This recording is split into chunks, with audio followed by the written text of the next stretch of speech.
Hello friends, welcome back to my channel Shivari traders. நான் சௌமியா சிவபிரகாஷ் பேசுகிறேன். இன்றைக்கான வீடியோ மார்க்கெட் அனாலிசிஸ் vlog தான் பார்க்க போகிறோம். ஃபர்ஸ்ட் ஆஃப் ஆல் வந்துட்டு புதுசாக வந்த சப்ஸ்கிரைபர்ஸ்க்கு நான் சொல்கிறது என்ன அப்படின்னா, நான் வந்துட்டு ஒரு சிபிஆர் பேஸ்டு ட்ரேடருங்க. இன்ட்ராடேல ட்ரேட் பண்ணுவேன். என்ன இன்ஸ்ட்ருமெண்ட் ட்ரேட் பண்ணுறேன் அப்படின்னு பார்த்தீங்கன்னா பேங்க் நிஃப்டி. இது என்னோட வீடியோ பார்த்துருந்தீங்கன்னாவே உங்களுக்கு புரியும். அண்ட் ப்ளீஸ் ஒன்ஸ் வந்துட்டு எஜுகேஷன் பிளேலிஸ்ட் இருக்க எல்லா வீடியோஸையும் ஒரு வாட்டி பார்த்துக்கோங்க. ஸோ தட் இது வரைக்கும் நான் என்ன சொல்லியிருக்கேன், எந்த மாதிரி திங்ஸ் வந்துட்டு சொல்லியிருக்கேங்கிறது உங்களுக்கு புரியும், உங்களுக்கு யூஸ்ஃபுல்லாகவும் இருக்கும் கண்டிப்பாக. இன்றைக்கான மார்க்கெட் பார்த்தீங்கன்னா நேற்று நம்ம வீடியோவில் போட்டிருந்த மாதிரியே க்ளோசிங் ப்ரைஸ்க்கு மேலே தான் ஓப்பன் ஆச்சு. ஓப்பன் ஆகிட்டு ஃபஸ்ட்டு இன்சைடட் ஸ்மால் கேண்டில்ஸ் வந்தது. அதுக்கப்புறம் வந்துட்டு பார்த்தீங்கன்னா ஒரு ரிட்ரேஸ்மெண்ட்டில் ஒரு சின்ன பையிங் ஆப்பர்ச்சுனிட்டி கிடச்சிது. 46,000 வரைக்கும் போயிட்டு 46,700 வரைக்கும். அப்புறம் டோட்டலாக இன்றைக்கி சைட்வேஸ்லேயே மார்க்கெட் வந்துட்டு ஃபுல் டே வந்துட்டு ஸ்பெண்ட் பண்ணிடுச்சு. ஓகேங்களா?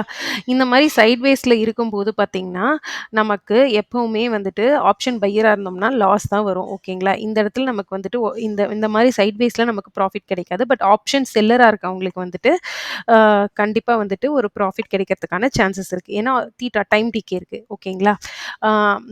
அதுக்கப்புறம் பார்த்தீங்கன்னா ப்ளஸ் நான் வந்துட்டு எல்லாருக்கும் புதுசாக வரவங்க எல்லாருக்கும் ஒன்று சொல்லிக்க விரும்புகிறேன். நான் வந்துட்டு கால்ஸோ இப்படி ட்ரேட் பண்ணோம் அப்படியெல்லாம் எதுவுமே கொடுக்கறதில்ல. மார்க்கெட் அனாலிசிஸ் நான் போடுற வீடியோஸ் என்னன்னு பார்த்தீங்கன்னா டிஸ்க்ளைமரோட சொல்லிக்கிறேன். இது வந்துட்டு என்னோட ட்ரேடிங் பிளான். நாளைக்கு நான் இப்படித்தான் ட்ரேட் பண்ணுவேங்கிறதுக்கான ஒரு பிளான் தான் இந்த அனாலிசிஸ் வீடியோ. ஸோ இதை ஒரு எஜுகேஷனல் பர்பஸ்க்காக தான் போடுறேன். நான் ஒரு செபி ரெஜிஸ்டர்டு வந்துட்டு ஏஜென்ட் கிடையாது. பட் நான் ட்ரேடிங் பண்ணுறன்றதுல என்னென்ன எக்ஸ்பீரியன்ஸோ அதெல்லாம் இதாக போட்டுட்ருக்கேன். ஓகேங்களா? வாங்க நாளைக்கு மார்க்கெட் எப்படி போகுதுங்கிறத பார்ப்போம். ஃபஸ்ட்டு வந்துட்டு பார்த்தீங்கன்னா இன்றைக்கான க்ளோசிங் ப்ரைஸ் எதில் இருக்குது அப்படின்னு பார்த்தீங்கன்னா 45,442 இருக்குது. ஓகேங்களா? 45,442 இருக்குது. 45,442 1 செகண்ட். எப்போவுமே நான் வந்துட்டு க்ளோசிங் ப்ரைஸை வந்துட்டு எல்லோ கலர் லைனில் மார்க் பண்ணிக்குவேன். அதுக்கப்புறம் புதுசாக பார்க்குறவங்க சொல்கிறேன், இது ட்ரேடிங் வியூ ஆப்பு. இது ஜஸ்ட் கூகுளில் போய் ட்ரேடிங் வியூ ஆப்னு சொல்லி லாகின் பண்ணிங்கனாவே ஃப்ரீ ஆஃப் காஸ்ட்டு தான். இந்த கேண்டில் ஸ்டிக்ஸ் பேட்டர்ன் தான் நான் வந்து ட்ரேடிங்க்கு யூஸ் பண்ணுறேன். ஓகேங்களா? என்ன ஃபாலோ பண்ணணும்னு நினைக்கிறவங்க என்னோட இதை கண்டினியூஸாக ஃபாலோ பண்ணிருக்கவங்க இந்த ட்ரேடிங் வியூ ஆப் யூஸ் பண்ணிக்கோங்க. இந்த சார்ட் தான் நான் ஃபாலோ பண்ணுறேன். சார்ட் பேட்டர்னுக்கு வந்து நான் இந்த சார்ட்ஸ் தான் வந்துட்டு ஃபாலோ பண்ணுறேன். ஓகேங்களா? ஸோ 45,442. இப்போ வந்துட்டு மார்க்கெட் வந்துட்டு இன்னைக்கு வந்துட்டு இந்த மாதிரி ஒரு கண்டினியூஸாக சைட்வேஸில் க்ளோஸ் ஆயிருக்கு. இப்போ நாளைக்கு வந்துட்டு மார்க்கெட் ஃப்ளாட்டாக ஓப்பன் ஆகிட்டு இங்கே டபிள்யூஓ இல்லை ஸ்ட்ரெயிட்டாக இங்கேருந்து ஒரு பையிங் கேண்டலோ போகுது அப்படின்னா இது வந்து ஒரு பெஸ்ட் பையிங் ஆப்பர்ச்சுனிட்டிங்க. இது கண்டிப்பாக 46,000 ப்ரீச் பண்ணி தான் வரைக்கும் போகும். அதுவும் பட்ஜெட் டே அப்கமிங்காக இருக்கனால பட்ஜெட் வந்துட்டு இந்த வீக் தேர்ஸ்டே, அதாவது 1 ஃபெப்ரவரிக்கு வந்துட்டு நம்மளோட ஃபினான்ஸ் மினிஸ்டர் நிர்மலா சீதாராமன் வந்துட்டு பார்த்தீங்கன்னா 1 ஃபெப்ரவரி வந்துட்டு தேர்ஸ்டே வருது. அன்னைக்கு தான் பட்ஜெட் வந்துட்டு பார்லிமெண்ட் ப்ரெசென்ட் பண்ணுவாங்க. ஸோ இந்த வீக் எல்லாமே மார்க்கெட் பார்த்தீங்கன்னா கொஞ்சம் வொலட்டைலாகவும் அதுக்கு முன்னாடி ஒரு ப்ரிப்பரேஷனாகவும் இருக்கும். அது மோஸ்ட் ஆஃப் த டைம் என்ன பண்ணுன்னா பட்ஜெட்க்கு முன்னாடி ஒரு கரெக்ஷன் வந்துச்சுன்னா பட்ஜெட் அன்னைக்கு ஒரு பையிங் ட்ரெண்டில் போகிறதுக்கான சான்ஸ் இருக்குது. சம்டைம்ஸ் பார்த்தீங்கன்னா பட்ஜெட்டுக்கு முன்னாடி ஒரு நல்ல பையிங்கில் போயிட்டு பட்ஜெட் அன்னைக்கு நல்ல ஒரு ஃபால் விழுற மாதிரியும் இருக்கும். ஸோ இந்த வீக் கண்டிப்பாக ஒரு ப்ரிப்பரேஷனாக தான் இருக்கும். ஸோ இந்த வீக் நல்ல ஒரு மூவ்மெண்ட் மார்க்கெட்டில் இருக்கிறதுக்கான சான்ஸும் இருக்குது. ஓகேங்களா? ஸோ அதை நம்ம யூட்டிலைஸ் பண்ணிக்கிட்டோம்னா நமக்கு நல்ல ஒரு இது இருக்கும் ஃப்ளோ. ஸோ பார்த்தீங்கன்னா நான் சொன்ன மாதிரி க்ளோசிங் ப்ரைஸ் வந்துட்டு நான் 45,422 சொல்லியிருந்தேன். ஓகேங்களா? 442 சொல்லியிருந்தேன். இப்போ வந்துட்டு மார்க்கெட் வந்து இந்த ஸ்விங்கை ஹோல்ட் பண்ணிட்டு லாஸ்ட் ஸ்விங்கை எய்தர் டபிள்யூஓ இல்லை பையிங் பேட்டர்னோ போச்சு அப்படின்னா கண்டிப்பாக இது வந்து ஒரு நல்ல பையிங் போகும். டார்கெட் 46,000 வரைக்கும் கண்டிப்பாக போகும். ஏன் அப்படி சொல்கிறேன் அப்படின்னு கேட்டிங்கன்னா ப்ரீவியஸ் ஜோன்ஸில் போய் பாருங்கள், எங்கேயுமே ரெசிஸ்டன்ஸ் இல்லை. ஆல்ரெடி இந்த ரெசிஸ்டன்ஸ் ஜோனை தான் மார்க்கெட் ஃபேஸ் பண்ணிட்டு வந்திருக்கு. இந்த ஃபுல் ரெசிஸ்டன்ஸும் இன்றைக்கி டெஸ்ட் பண்ணிவிட்டு சைட்வேஸில் இருந்திருக்கு. இதுக்கப்புறம் ரெசிஸ்டன்ஸ்னு பார்த்தீங்கன்னா 46,000 ரவுண்ட் லெவல், அதுவும் ப்ரீச் ஆயிடுச்சுன்னா 4600 200 அப்படி மேலே போகும். இது வந்து நான் பையிங் சைடில் சொல்கிறேன். ஓகேங்களா? சப்போஸ் மார்க்கெட் வந்துட்டு ஓப்பன் ஆகுறதே பார்த்தீங்கன்னா இந்த 45,422 கீழே ஓப்பன் ஆகிட்டு இந்த லாஸ்ட் ஸ்விங் இருக்கு இல்லைங்களா, அதாவது 45,285 அதாவது 45,285 அந்த ஸ்விங்கை வந்து பிரேக் பண்ணிடுச்சுன்னு வச்சுக்கோங்களேன். ஒரு ரெட் கேனில் பிரேக் பண்ணிடுச்சுன்னா இதுக்கப்புறம் நீங்கள் பண்ண வேண்டியது 2 திங்ஸ்.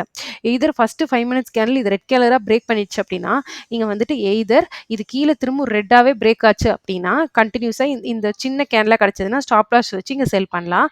அப்படி இல்லைனா புல் பேக்கில் உங்களுக்கு சிபிஆர் கிட்ட புல் பேக் வரும்போது இந்த இடத்துல நீங்க செல்லிங் ட்ரேட் வந்துட்டு ஆப் பண்ணி போலாம். ஏன்னா, இது வந்துட்டு நெகட்டிவிட்டியே கிரியேட் பண்ணுது மார்க்கெட்ல. இதோட டார்கெட்ஸ் எப்படி இருக்கும் அப்படின்னு பார்த்தீங்கன்னா, தெரியல, சொல்ல முடியல. ஏன்னா 44,500 500 தான் லாஸ்ட்டா டெஸ்ட் பண்ண ரவுண்ட் லெவல். அது பிரேக் ஆகறதுக்கான சான்சஸும் இருக்கு. ஏன்னா, இது மல்டிபிள் டைம்ஸ் வந்து டெஸ்ட் ஆயிடுச்சு. ஓகேங்களா? So anything can happen. அதுதான் ஆனா உங்களோட ஃபர்ஸ்ட் டார்கெட்டா இருக்கணும். 44,500. இது நான் நெகட்டிவ் சைட்ல சொல்றது. பட் பாசிட்டிவ் சைட்ல ஆல்ரெடி சொன்ன மாரி டபிள்யூ ஆர் ஸ்விங் ஹோல்ட் பண்ணி, இத தாண்டி very big gap up or gap down வந்து நீங்க பிரைஸ் ஆக்ஷன் பேஸ்ல மட்டுமே ட்ரேட் பண்ணுங்க. ரொம்ப கன்ஃப்யூஷனா இருந்தா ட்ரேட் பண்ணாதீங்க. நான் சொன்னது ஃப்ளாட்டா ஓப்பன் ஆகி பாசிட்டிவ் சைட்ல போனா எப்படி, நெகட்டிவ் சைட்ல போனா எப்படிங்கிறது தான் நான் இப்போ உங்களுக்கு கிளியரா எக்ஸ்பிளைன் பண்ணேன். ஸோ இந்த ஸ்விங் மேட்டர்ஸ் அ லாட்டுங்க. ஸோ இந்த ஸ்விங்க வந்துட்டு நீங்க பார்த்துக்கோங்க. ஹோல்ட் ஆகுதா? இல்ல பிரேக் ஆகுதா? எப்படி நம்ம ட்ரேட் எடுக்கலாம்? அதுக்கேத்த ஸ்டாப் லாஸ் பிளான் பண்ணிக்கோங்க. Stop loss is very, very இம்பார்ட்டன்ட்டுங்க. நான் ஸ்டாப் லாஸ் பத்தி லாஸ்ட் வீக் வீடியோ போட்டிருக்கேன். பார்க்காதவங்க போய் போட்டு பார்த்துக்கோங்க. இந்த வீக் லைவ் ட்ரேட்லயும் நான் ஸ்டாப் லாஸ் போட்டு எப்படி ட்ரேட் வந்து நான் எக்ஸிக்யூட் பண்றேங்கிறத போடுறேன். அதுக்கப்புறம் ஒரு இம்பார்ட்டன்ட் அனௌன்ஸ்மென்ட் என்னன்னு பார்த்தீங்கன்னா, நம்மளோட புதுசா வர சப்ஸ்கிரைபர்ஸ் ட்ரேடிங் அக்கவுண்ட் ஓப்பன் பண்றத பத்தி என்கிட்ட கேட்டிருக்கீங்க. கவலைப்படாதீங்க. நான் வந்துட்டு உங்களுக்காக ஒரு அ வீடியோவாவே உங்களுக்கு பண்ணி போடுறேன். என்ன ஒரு ஒரு நியூவாவே என்னோட அக்கவுண்ட் கிரியேட் பண்ணி நான் போட்டு காட்டுறேங்க. உங்களுக்கு எப்படி அக்கவுண்ட் ஓப்பன் பண்ணணுங்கிறதுல எந்த ப்ராப்ளம் வராத மாதிரி. பிளஸ் நான் அதோட சேர்த்து நான் இன்னொரு important announcement for existing subscribers சொல்றேன். அப்போ நான் ஒரு வாட்ஸ்அப் நம்பரும் என்னோட நம்பர் வந்து பிங் பண்றேன் சாட்ல. லைக் டிஸ்கிரிப்ஷன்ல. ஸோ எனி டவுட்ஸ் உங்களுக்கு அக்கவுண்ட் ஓப்பனிங்ல இருந்தாலும் சரி, எனி அதர் திங்ஸ்ல இருந்தாலும் நீங்க கான்டாக்ட் பண்ணிக்கலாம். பட் ஒன்லி வாட்ஸ்அப் மெசேஜஸ்ங்க. பட் இந்த வீக்கெண்ட்குள்ள உங்களுக்கு மோஸ்ட் ப்ராபா அப்டேட் பண்றதுக்கான சான்ஸ் அப்டேட் பண்றேன். ஸோ இந்த வீக்கெண்ட் வரைக்கும் கொஞ்சம் வெயிட் பண்ணுங்க. ஓகேங்களா? அக்கவுண்ட் ஓப்பனிங்க்கும் சரி, பிளஸ் உங்களுக்கு குவெரீஸ் ரிலேட்டடாகவும் சரி. ஓகேங்களா? ஆ இன்னைக்கான வீடியோ இவ்வளதான். ஸோ மார்க்கெட் இந்த வீக் பட்ஜெட்னால ரொம்ப வாலடைலா மூவ் ஆகும். ஸ்டாப் லாஸ் இல்லாம மஸ்ட் தயவு செஞ்சு ட்ரேட் பண்ணாதீங்க. எங்களுக்கு போட வரலீங்க அப்படிலாம் தயவு செஞ்சு ரீசன் சொல்லாதீங்க. ஸ்டாப் லாஸ் இல்லன்னா உங்க கேபிட்டல் எவ்வளோ இருந்தாலும் போயிடும். லேக்ஸோ, தௌசண்ட்ஸோ, க்ரோர்ஸோ. So be careful with stop loss. So பார்த்து ப்ராப்பரா சேஃபா ட்ரேட் பண்ணுங்க. Thank you. மறுபடியும் இன்னொரு vlogல பார்க்கலாம். ஸோ அதுவரைக்கும் இந்த வீடியோ பிடிச்சிருக்குன்னா மறக்காம நம்ம சேனல் ஷிவாரி ட்ரேடர்ஸ சப்ஸ்கிரைப் பண்ணிக்கோங்க. ஷேர் பண்ணி லைக் பண்ணுங்க. இதான் நான் உங்ககிட்ட கேட்கறது. Thank you.